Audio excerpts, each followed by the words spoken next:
খেতি পথাৰত ৰোৱা দিন ধৰি তেনেকৈ পথাৰলৈ অহাই নাই মই। সেইকাৰণে আজি এপাক পথাৰৰ ফালে ওলাই আহিছোঁ। এইখন হৈছিলে এয়া কঠীয়াতলিখন। কঠীয়াতলিতে ধান গছবিলাক ইমান ওখ ওখ হৈ গ'ল, ৰোৱা নিচিনাকৈ পূৰা ডাঙৰ ডাঙৰ মস্ত মস্ত লগতে ওখ হৈ গৈছে। এইফালে শিলিখা পূৰা হৈ আছে দেই, শিলিখা গছ। পথাৰ সেউজীয়া, মজা লাগিছে পথাৰখন দেই।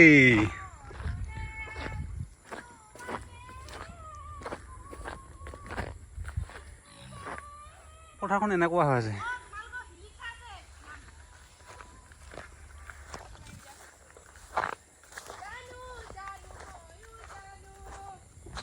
বোকা হ'ব বুলি ভাবিছিলোঁ, সিমান বোকা নাই হোৱা দেই, সোমাই নাই যোৱা ভৰিকেইটা।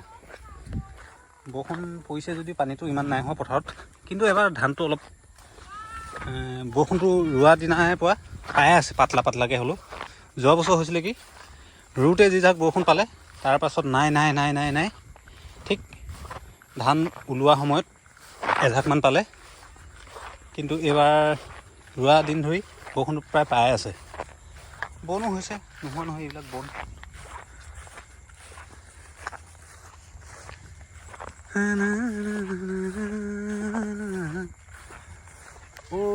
নাৱৰীয়া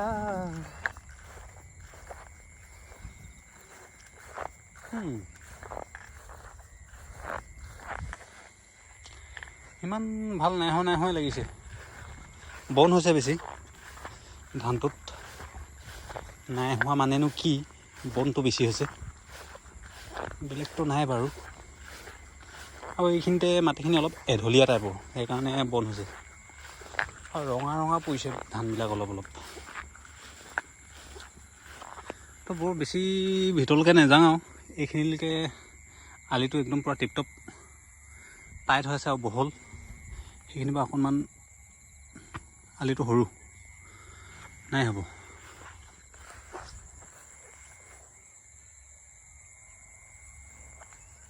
কাইলৈ পৰহিলৈ পাবহি কাতি বিহু। কাতি বিহু মানততো ধুনীয়াকৈ ধানবিলাক ওলাবলৈ আৰম্ভ কৰে। বেছি দিন নাই কাতি বিহুলৈ, আজি আৰু এসপ্তাহমান আছে। এসপ্তাহমানৰ পাছত ধান ওলাব আৰম্ভ কৰিব।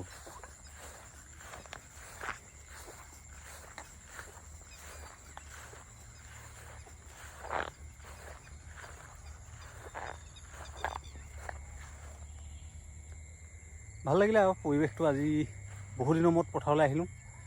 কিছুমানেতো আহিয়ে থাকে প্ৰায়, এইবিলাক যিবিলাক এনেই গৰু চৰু বান্ধিবলৈ আহে পথাৰলৈ, সিহঁতে প্ৰায় আহে। কিন্তু মই যিদিনাখন ৰোৱা ৰুই থৈ গ'ল, লাষ্ট সিদিনাখনে পথাৰ আহিছিলোঁ। তাৰপিছত আজি ফাৰ্ষ্ট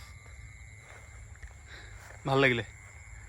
এনেকুৱাই আৰু কেতিয়াবা আবেলি আবেলি সময়ত অকণমান মুকলিমূৰীয়া ঠাইত ফুৰিও ভাল লাগে, মনটো ফ্ৰেছ লাগে, সেইবুলি ওলাই আহিলোঁ। হ'ব, সেইফালে পকৰত লাগি আহিছে মোক দেখি সিপিনি আমাৰ জোনাই দিওঁ, লগতে আমাৰ থুনচেক।